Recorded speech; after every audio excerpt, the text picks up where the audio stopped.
छत्रपती संभाजीनगरच्या फुलंब्रीच्या आदर्श secondary स्कूलमधल्या केंद्रावर मास copy सुरू असल्याचं आढळून आलं।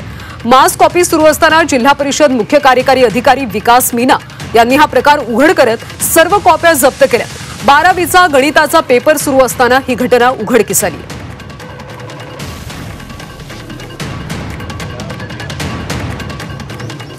बुक्स वगैरे संकलन केलं तर आपल्याकडे इतकं संकलन झालेलं आहे ते सगळे गणित। तर परीक्षा केंद्रांवर मोठ्या प्रमाणात कॉपी सुरू असल्याचा प्रकार उघड झालाय। संभाजीनगरच्या फुलंब्रीच्या आदर्श सेकंडरी स्कूलमध्ये हा सगळा प्रकार घडलाय। दरम्यान जिल्हा परिषद मुख्य कार्यकारी अधिकारी विकास मीना यांनी हा प्रकार उघडकीस आणलाय। 12वीचा गणिताचा पेपर सुरू असताना ही घटना उघडकीस आली।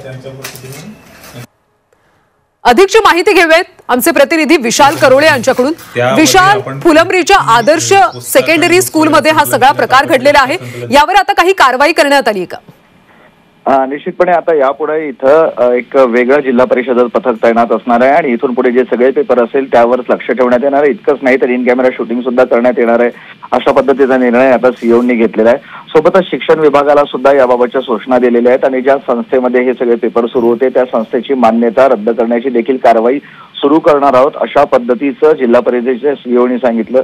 ज्यावेळेस त्यांचं पथक तिथं पोहोचलं तिथं मोठ्या प्रमाणात कॉपी सुरू होती आणि महत्वाचं म्हणजे संस्थेचे लोकच ही कॉपी पुरवत असल्याचं उघड झालंय आणि त्यामुळे आता ही कारवाई करण्यात येणार आहे। दरम्यान ह्या सगळ्या कॉप्या तिथं जप्त करण्यात आलेल्या आहे आणि इथून पुढे आता पेपर सुरू झालाय। मात्र पेपर झाल्यानंतर या सगळ्याबाबतचा अहवाल बोर्डाला सुद्धा देण्यात येणार आहे आणि तिथूनही कारवाई होणार आहे। जी धन्यवाद विशाल या सगळ्या सविस्तर माहितीसाठी। तर संभाजीनगर मधल्या एका शाळेमध्ये अशा पद्धतीने मोठ्या प्रमाणात कॉपी सुरू असल्याचं उघड झालं। पुस्तक आणि बुक्स वगैरे संकलन